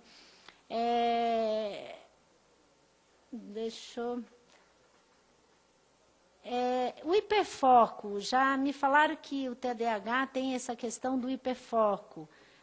Como é que pode, né, ter o hiperfoco e ter a desatenção? Então, assim, isso existe realmente? Isso, né, não existe? É fato que a questão da autoestima da criança é fundamental. Eu até não achava que isso era significativo. E hoje eu vi que a autoestima é tudo para que ela consiga o restante. Então, por isso até que ela faz terapia constantemente, né? E uma pergunta agora para a doutora Márcia, por que a gente não pode pegar o receituário de outro estado e adquirir a medicação aqui? Por que isso? Poxa, nós estamos falando de um país só, de especialista desse país reconhecido, com CRM, tarará, tarará. Porque assim, eu até estava falando, doutora Luísa, a gente tem dificuldade. Eu achei um médico na minha cidade que atendia o meu plano de saúde. Então, eu pude consultar lá, saía mais barato eu pagar a viagem, ir até lá, do que pagar uma consulta de um especialista aqui em Brasília, para poder comprar a medicação aqui. Aí, às vezes, eu pego a receita lá, mando para minha mãe, ela compra o medicamento, manda pelo correio. Imagina, então, a gente está falando de políticas públicas, mas tem tantos detalhes que a gente pode até começar a pensar enquanto profissional, sabe? Porque aqui em Brasília eu não encontrei nenhum profissional, se alguém souber, por favor, me avise, que atenda plano de saúde. Então, assim... Não, eu te dou razão. Não tira a razão dos especialistas que tem que ganhar. Mas, por um outro lado, a família não aguenta mais gastar com terapia, com medicação, que a medicação não é dada na rede pública, só a Ritalina normal, a LA não. Por quê? Não sei.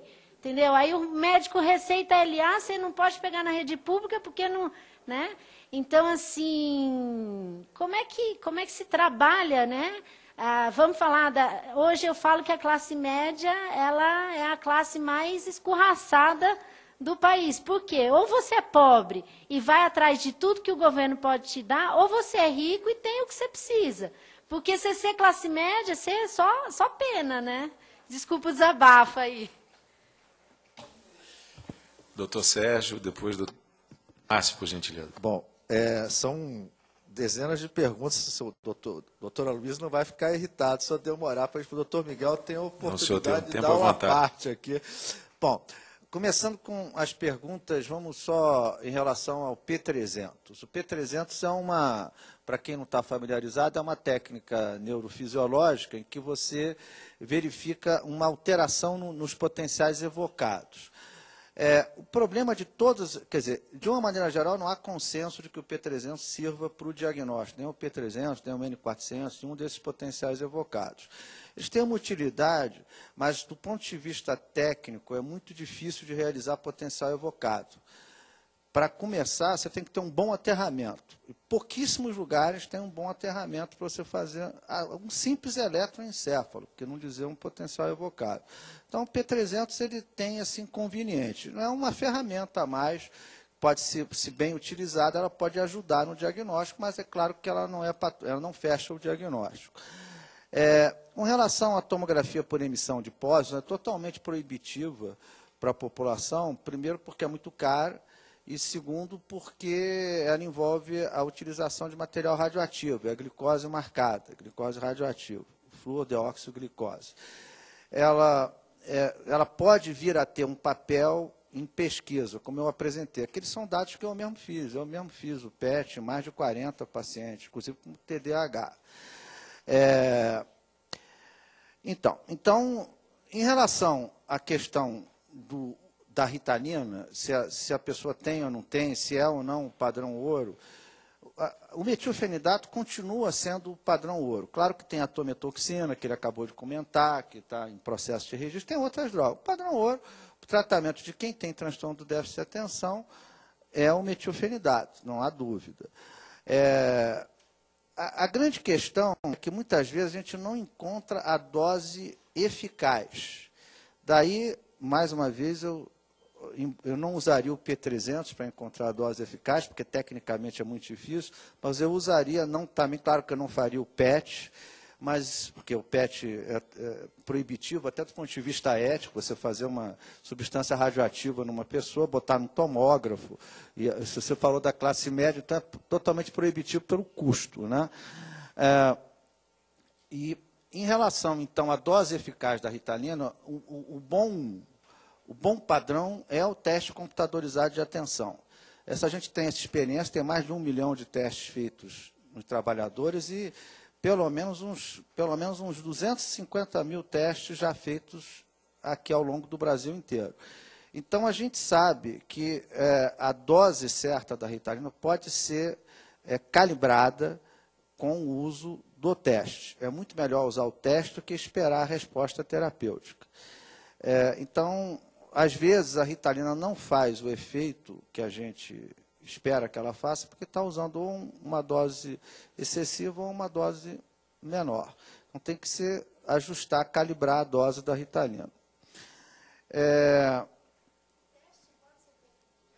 Pode ser feito em criança a partir de 5 anos de idade. A normatização no Brasil é feita a partir de 5 anos de idade, esses testes computadorizados.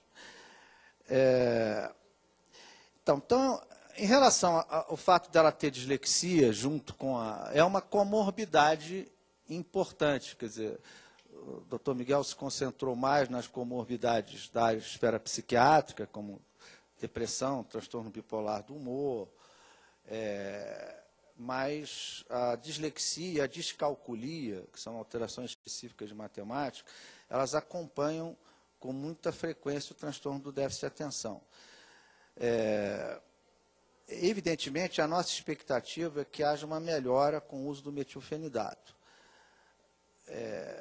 Só fazendo um adendo em relação ao Dr. Miguel, às vezes, algumas crianças têm efeitos colaterais. O tique não é um efeito colateral do metilfenidato. Ele pode acontecer. Hoje em dia se sabe que a Ritalina não é causadora de tique. Ela pode causar psicose, mas não tique. Isso é um detalhe importante. Antigamente se acreditava que a Ritalina, o metilfenidato, pudesse causar tique. Pode exacerbar o tique, como ele falou. Ele não falou que causa tique, falou que exacerba o tique. Pode exacerbar os tiques. Bom, com relação ao overfocus, o hiperfoco, ele realmente existe, é um domínio específico que parece paradoxal, mas, na verdade, está ligado aos circuitos do prazer. E o hiperfoco, o overfocus, ele realmente existe. Eu mesmo verifiquei esse domínio num trabalho que eu fiz no Canadá. É paradoxal. Mas os portadores de transtorno do déficit de atenção são paradoxais mesmo, né? Alguns deles, o Dustin Hoffman, por exemplo, provavelmente é um DDA, né? Em relação ao uso contínuo, a minha prática clínica é usar durante a semana, no fim de semana não usar. Obviamente que isso varia em função de cada caso, é um caso diferente. Quando, na verdade, as grandes queixas podem não ser na esfera acadêmica, podem ser na esfera comportamental. Aí a coisa muda de figura. Com relação ao efeito colateral, a gente tem taquicardia, pode ter prejuízo, pode exacerbar tiques, pode... Tem uma série de efeitos colaterais que podem ser remediados. Mas eu acho que, em relação às tuas perguntas, eu sintetizando diria, não existe um exame diagnóstico, a calibração da dose do metilfenidato, ela deve ser feita com um instrumento mais preciso do que a impressão clínica, ele tem que ser mais preciso do que ele tem que se enxergar mais do que o clínico.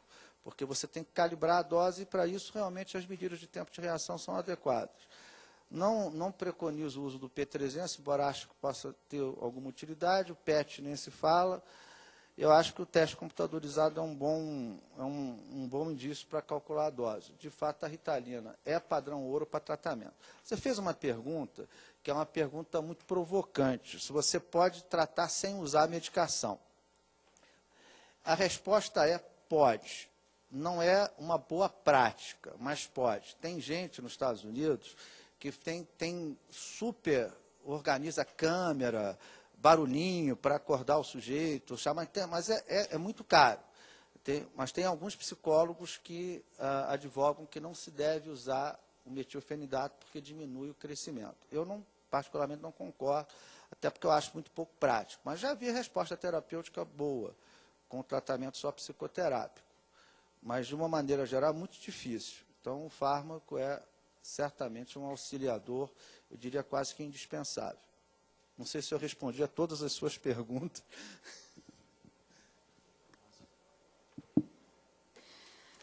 Quanto ao que você questionou em relação à aquisição somente dentro da unidade federada, realmente é muito pertinente, e nós que estamos trabalhando com isso, e assim, a gente, na verdade, não critica o que foi feito naquele momento. A portaria que regulamenta isso, ela é de 1998. E por que ficou definido assim naquele momento? É porque a numeração daquele talonário, ela é distribuído pela vigilância sanitária local. Então, a ideia, na verdade, é que o medicamento seja adquirido dentro daquele estado para que se possa realmente fazer a fiscalização se aquele número que foi deixado, daquela notificação no estabelecimento, ele é o número real que foi emitido pela vigilância sanitária. Agora, essa é uma questão que a gente preocupa não só em relação a esse medicamento específico, mas em relação a outros que são utilizados para dor, por exemplo. A morfina é um exemplo muito claro, e a Anvisa vai mudar isso. Então, a portaria 344, ela está em revisão, então, até o final do ano vai ser publicada a consulta pública, e a proposta é que essa numeração ela seja nacional, seja emitida pela própria Anvisa e distribuída para as vigilâncias sanitárias locais. Então, com isso, a gente vai superar esse problema que dificulta o acesso. Porém, inclusive na apresentação está isso, que eu não sei se você já tentou, e se você tiver tentado e não tiver conseguido, eu até queria conversar com você depois, mas quando você tem uma justificativa, eu sei que é mais uma questão burocrática, é mais um papel que você vai ter que juntar com a sua notificação, mas quando tem uma justificativa, é possível a aquisição dentro de outra unidade federada. Se você tiver tentado e não tiver conseguido, eu gostaria de que você me dissesse. Não é uma questão de vou entregar o estabelecimento, não é isso, mas é uma intervenção que a gente pode fazer, inclusive voltado para a questão da educação e para facilitar o acesso. Mas fique atenta, que até dezembro vai ser publicada a consulta pública, e esse é um dos aspectos que vai ser mudado nessa norma. Tá? Eu fiquei sabendo que tinha que fazer um relatório. É que é tanta coisa que a gente tem que fazer para poder fazer uma coisa simples, que é comprar um medicamento, que a gente acaba desistindo, né? E aí compra no outro estado, e manda para cá e pronto. Mas só mais uma perguntinha, bem rapidinha. Eu queria entender, quem deve fazer o atendimento? É o psiquiatra ou é o neuropediatra, o neurologista? Ou os dois? O que é melhor? Eu vou responder, acho que o doutor Miguel diz que seja o psiquiatra.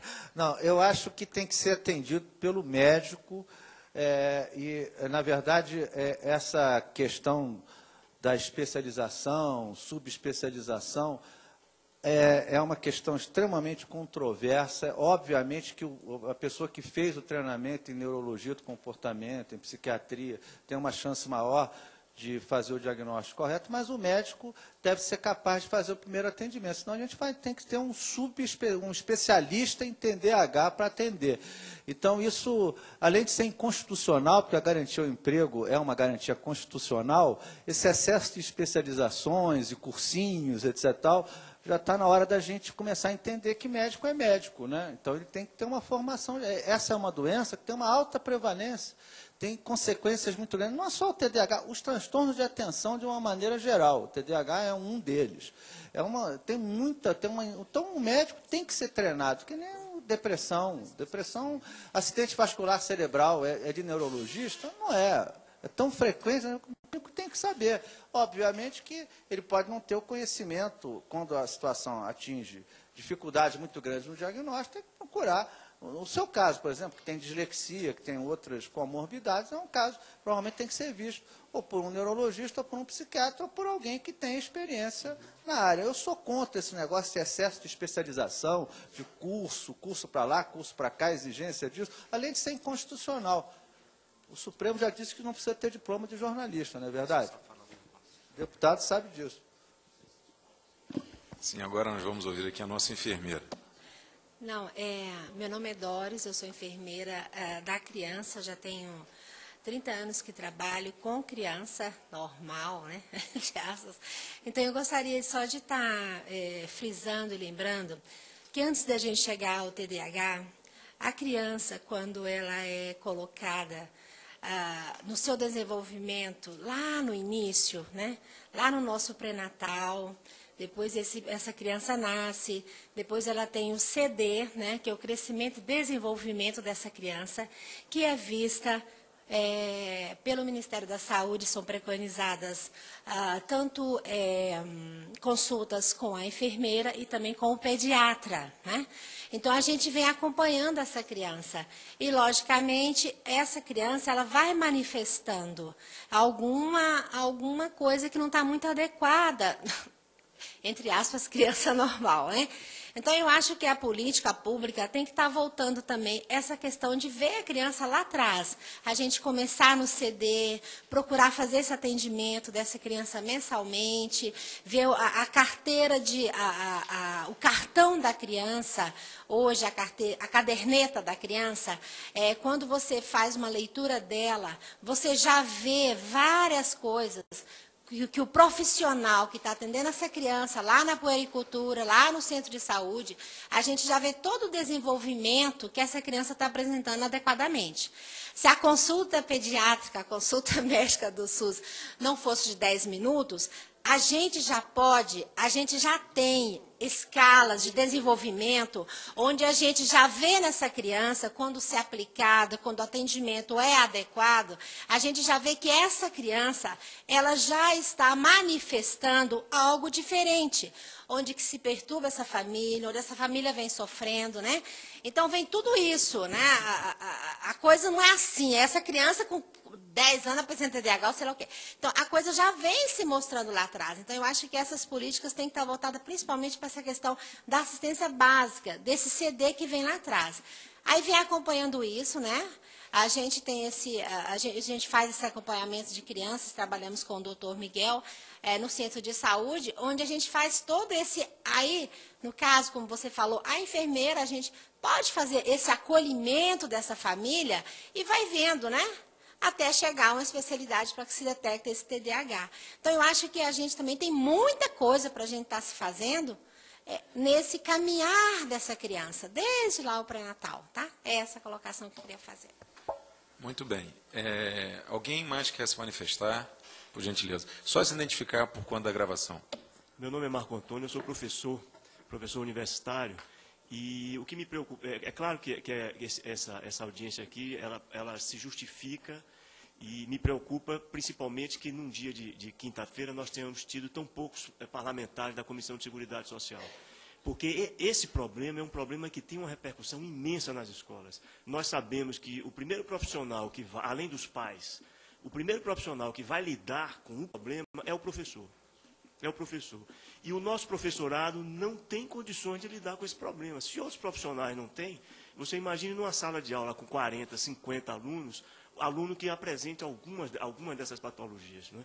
No meu caso, eu sou professor universitário. Eu tenho 15 anos de carreira profissional e me deparei com situações como essa ao longo de toda a minha vida. Eu não sou professor de universidade pública, eu sou professor da rede privada de ensino. Se na rede pública as dificuldades são enormes, na rede privada essas dificuldades são ainda maiores. Porque, evidentemente, na rede privada, o que mobiliza principalmente aquela instituição ali é um parâmetro importante, que é o lucro, que é a sobrevivência econômica da própria instituição. E não existe nenhum anteparo para o trabalho profissional, no sentido de dar um apoio ao professor para lidar com o problema. E o professor se vê também diante de um problema também delicado. Ele não pode invadir essa área, porque a possibilidade de ele estigmatizar um aluno ou de criar um conflito com a família também é grande. Então, ao longo desse tempo, eu me deparei com vários pais que chegam absolutamente impactados com o problema. Esse aluno também sofre uma estigmatização imensa, porque a escola, ela não somente é um espaço de inclusão, mas para situações como essas, a escola acaba carimbando o aluno com um estigma que ele vai levar para o resto da vida. Então, você imagine, um aluno no ensino superior, eu tive alunos cujos pais vinham trazer depoimentos: olha, professor, o meu filho é um menino que entra no vestibular, passa em psicologia, não fica, vai para o curso de matemática, não fica, vai para o curso Y, não fica, eu não sei mais o que fazer. Então, a gente recomenda, a gente fala, olha, é necessário que se procure, fora da instituição, algum tipo de apoiamento, mas o que me preocupa é que não é a escola que vai resolver isso, efetivamente. É necessário mesmo política pública, uma política que defina para os que mais sofrem, que não é a classe média, a senhora me desculpe dizer, longe disso. Quem mais sofre são os setores de baixa renda, que não têm acesso à informação, que não têm recursos, que não têm a mínima condição de buscar as alternativas que a senhora heroicamente busca, né? Então, a oportunidade de fazer essa audiência é super importante e a expectativa que temos, pais, profissionais da área de saúde e professores, é que exista uma política pública eficiente, capaz de dar resposta a isso. Porque deixar nas mãos de cada um desses setores a busca para um problema dessa natureza, a gente vai continuar com ele. O que me faz concluir é que a importância do SUS, a importância de encontrar mecanismos de financiamento, de fortalecimento de saúde pública, não é plano de privado de saúde que vai resolver esse problema. O Brasil precisa criar políticas que sejam acessíveis a todos, e não somente a quem pode pagar. Daí porque é necessário ter verba, ter financiamento, ter recursos, porque saúde é caro mesmo. E a gente tem que fazer uma opção pela saúde da população. E para isso precisa ter verba, precisa ter financiamento, precisa ter recursos. E nós, professores, continuamos com esse dilema diariamente, né, em situações em que o professor é agredido, né, em situações de conflitos em sala de aula dos alunos que apresentam esse tipo de patologias difíceis de você lidar, porque situações como essa de desatenção, etc., em alguns casos mais graves, desagregam a sala de aula quando o professor não sabe lidar e quando a turma não é acolhedora para situações como essa.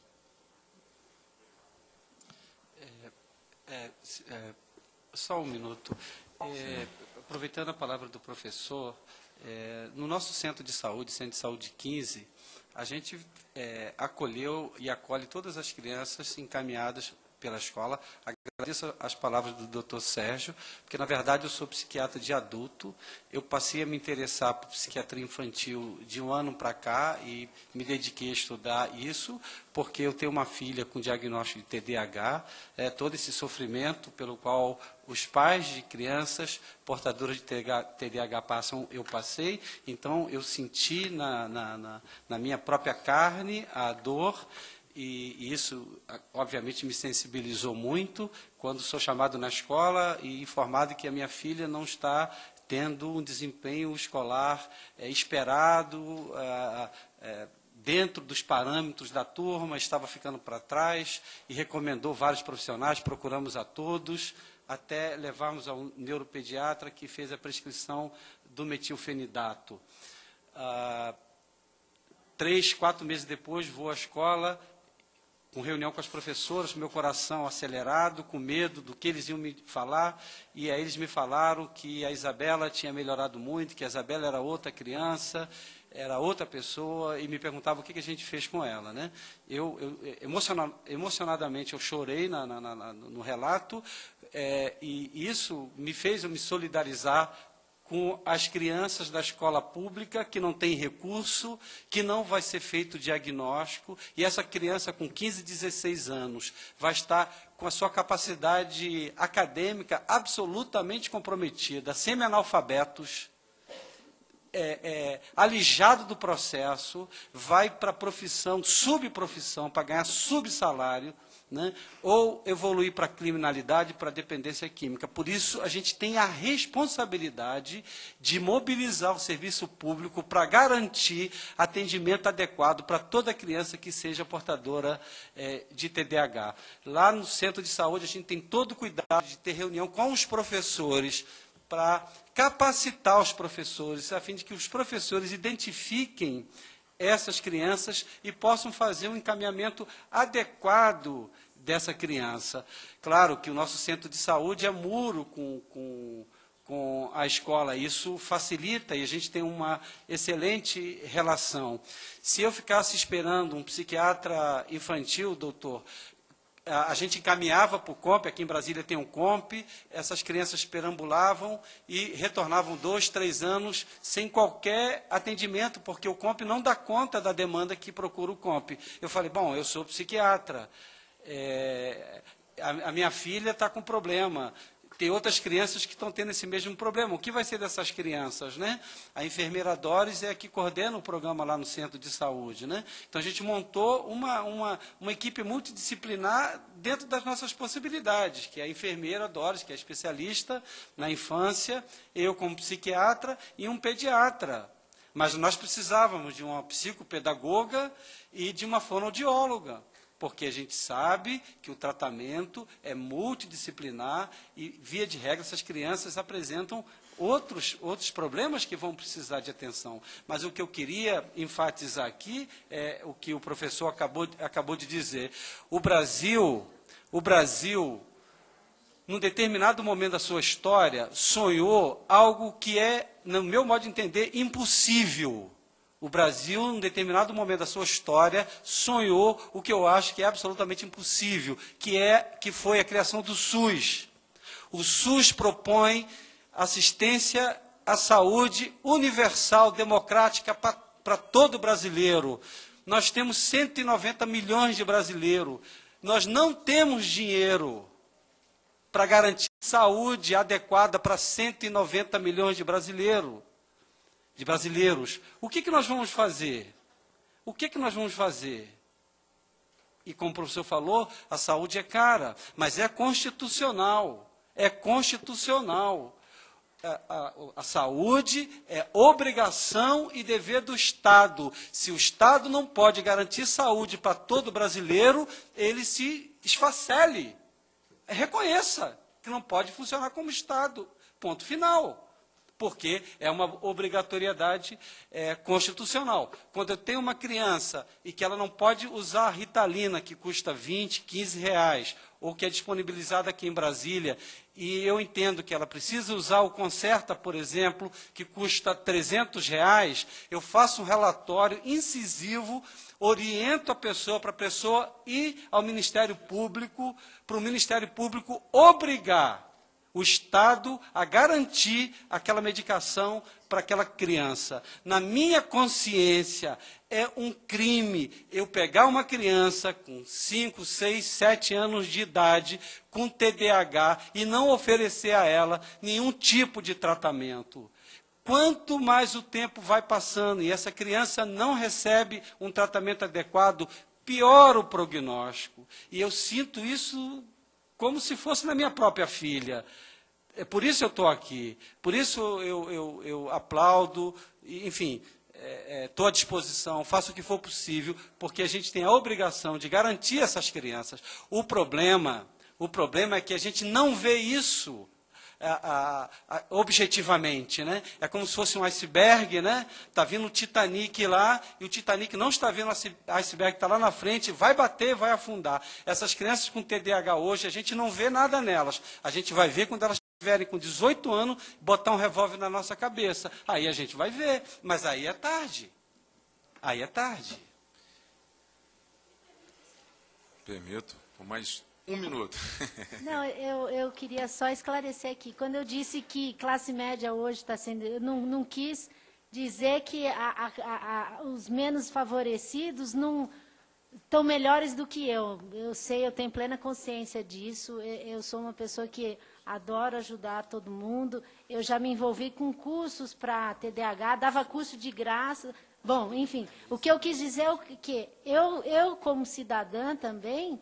Eu quero ter uma psicopedagoga, um psicólogo, uma fono, um psiquiatra, entendeu? Eu acho que o que se fala, discute muito no país é que todo mundo tem que receber assistência.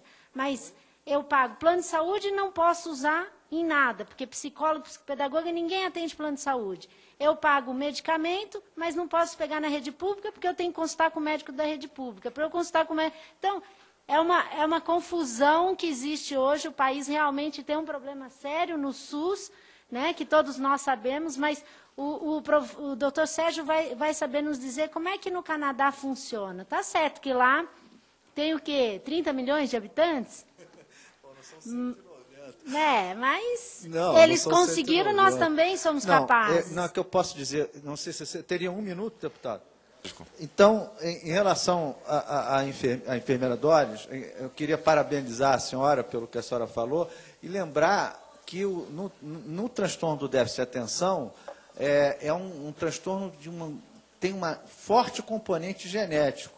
Então, se o pediatra não for tão especialista em olhar os pais, ele já pode estar vendo um futuro diagnóstico. Por isso que essa questão da especialização é um grande problema, né? O Constituinte 88, ele acho que imaginou isso quando defendeu a liberdade de emprego, né? E também o Constituinte não sabia dos estudos do TDAH, mas colocou como direito fundamental o direito à saúde, né? O poder constituinte originário. Bom, com relação ao Canadá, que tem muito a ver com a pergunta do professor Marco Antônio, que existe uma comunicação, um elo direto de comunicação da escola com o serviço de saúde. Então, como é claro que não são 190 milhões de habitantes, existe uma comunicação direta e a lei nos Estados Unidos, a lei no Canadá, garante proteção especial à criança que tiver um diagnóstico portadora de algum problema, entre eles o TDAH. Então, esse elo de ligação é que eles fazem lá, de uma maneira não oficial, quer dizer, não patrocinada pelo serviço público, mas é o que deveria existir em toda a rede de escolas. Já num tom de informalidade, primeiro registrar a presença da deputada Rosinha e deixar muito claro que tem uma frase no livro de semiologia do Bickerstaff, que o Bickerstaff diz o seguinte: deixa o doente falar que ele lhe trará o diagnóstico, lhe dará o diagnóstico. E a gente aqui hoje, conversando, falando, nós já problematizamos grande parte dos problemas nacionais, do SUS, a reforma tributária, a situação econômica, enfim. Agora, o que a gente precisa, de fato, é prevalecer o diagnóstico do TDAH. Eu acho que, problematizando a situação no contexto clínico e também educacional, você precisa fortalecer o diagnóstico. Talvez seja esse o primeiro passo, oferecer condições e acesso à população a esse diagnóstico. E, a partir daí, trabalhar com diagnósticos diferenciais, as possibilidades terapêuticas e fazer que, de fato, haja uma política pública de saúde. Essa primeira reunião, talvez, que a gente possa fazer para debater um grande projeto de política pública de saúde em relação ao TDAH.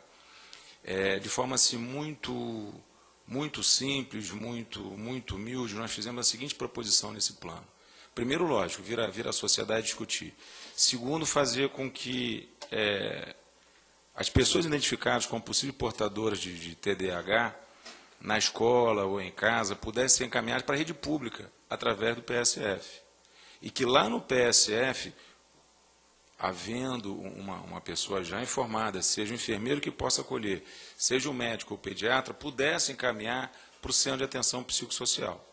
No centro de atenção psicossocial, se ainda não conseguisse, se não houvesse a expertise do tratamento, pudesse, então, ser encaminhado para um centro específico do tratamento do TDAH, onde toda a terapia seria discutida, encaminhada, então, a medicação, enfim, todas as esferas do tratamento. Esse é o primeiro conceito dessa política pública que a gente quer discutir.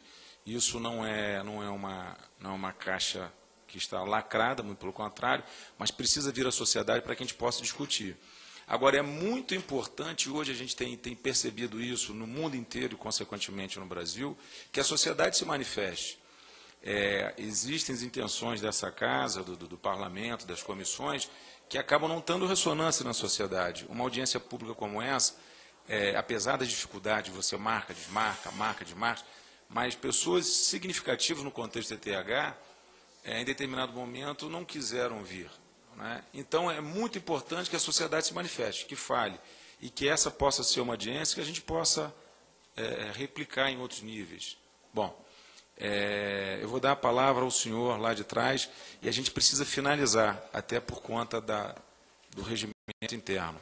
Por gentileza, só se identificar para que a gente possa, então... Luiz Cláudio, sou da SECOM, da Rádio Câmara. Pergunta para o Sérgio Luiz. Coisa de 10 anos atrás, um pouco antes disso, as crianças tinham outros hábitos. De 10 anos para cá, criança de 5, 6 anos, às vezes já tem celular, tem iPod, iPhone, computador. E a gente percebe, com os tempos avançando, que as crianças, naturalmente, elas saem de uma atividade, passam para outra e mexem alguma coisa, etc. e tal. Isso cada vez com mais evidência e com mais constância. Eu queria saber se esse avançar tecnológico e esses novos hábitos não estão fazendo com que cérebros em formação adquiram naturalmente déficit de atenção. Ou seja, que cérebros em formação, o cérebro já não esteja se acostumando, ao se desenvolver, a ter um natural déficit de atenção? É isso que eu queria saber. Por conta de vários instrumentais, esse repertório de objetos que hoje em dia as crianças e adolescentes dispõem e que fazem com que o tempo todo eles estejam entre uma coisa e outra, entre uma coisa e outra. Bom, essa certamente vai ser objeto de uma pesquisa, mas a observação de que a gente tenha que prestar atenção a vários eventos não é geradora de déficit de atenção, porque senão, por exemplo, o piloto de um caça seria desatento, porque ele tem que prestar atenção ao comando do avião, se tem um míssil do lado, como é que está o avião. São várias, isso chama-se um mecanismo de atenção, você selecionar não apenas um foco, mas vários focos ao mesmo tempo. A sua questão é ser... Porque, na verdade, o distúrbio do déficit de atenção tem muito a ver com a maturação do cérebro, né? Porque, na verdade, o sistema nervoso, até os 20 e poucos anos, não está completamente mielinizado, principalmente as áreas pré-frontais. Então, a pergunta é saber se esse tipo de estímulo pode ou não ser um desencadeador de um problema. Eu não acho que tem uma resposta simples para isso. Mas eu só queria deixar claro que prestar atenção em várias coisas não quer dizer que a pessoa tenha déficit de atenção, né? Pelo contrário. Isso, às vezes, é uma necessidade em algumas funções. O piloto é um exemplo disso. A gente fez um estudo em relação, que eu não apresentei aqui, porque não fazia parte do escopo do nosso... A gente fez um estudo aqui no Brasil de pessoas dirigindo e falando ao celular ao mesmo tempo, sem precisar tirar a mão do volante. E em função do tipo de conversa, por exemplo, tinha um corretor, o corretor queria me vender uma casa, e eu coloquei como exigência que ele participasse, isso é antiético, quem está sendo gravado vai ser um horror, né? Coloquei como exigência que ele participasse da pesquisa, porque ele queria me vender a casa. E ele estava no teste computadorizado, né, semelhante ao simulador de direção. E aí é impressionante quando a conversa versava sobre o valor da casa que ele iria me vender. O médico não tem muito dinheiro para comprar casa, né? O salário é baixo, mas ele não sabia disso. E aí o que acontece é que o tempo de reação dele subiu anormalmente. Isso está registrado no gráfico e no... Então, algumas pessoas não conseguem efetivamente fazer isso de uma forma tão boa quanto outras. Há algumas exceções honrosas, pessoas que conseguem manter o tempo de reação e fazer uma atividade de interesse. Paradoxalmente, atividades de pouco interesse, música, conversas automáticas, não mudavam o tempo de reação. Então, eu acho que é um ponto interessante para ser colocado sobre como um cérebro em desenvolvimento pode responder a muitos estímulos, mas a gente, efetivamente, na nossa vida, em algumas profissões, tem que responder a vários estímulos ao mesmo tempo.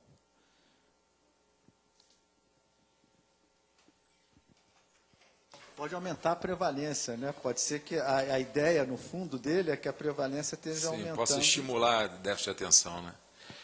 Bom, eu queria agradecer a presença de todos, disponibilizar o nosso gabinete para aqueles que têm interesse em transtorno de déficit de atenção.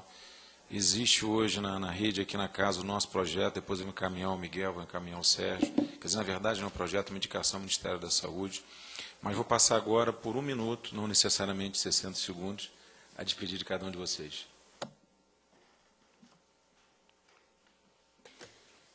Bom, eu gostaria de parabenizar esta casa, né, em especial na pessoa do Dr. Aloysio, pela iniciativa de discutir um assunto tão relevante.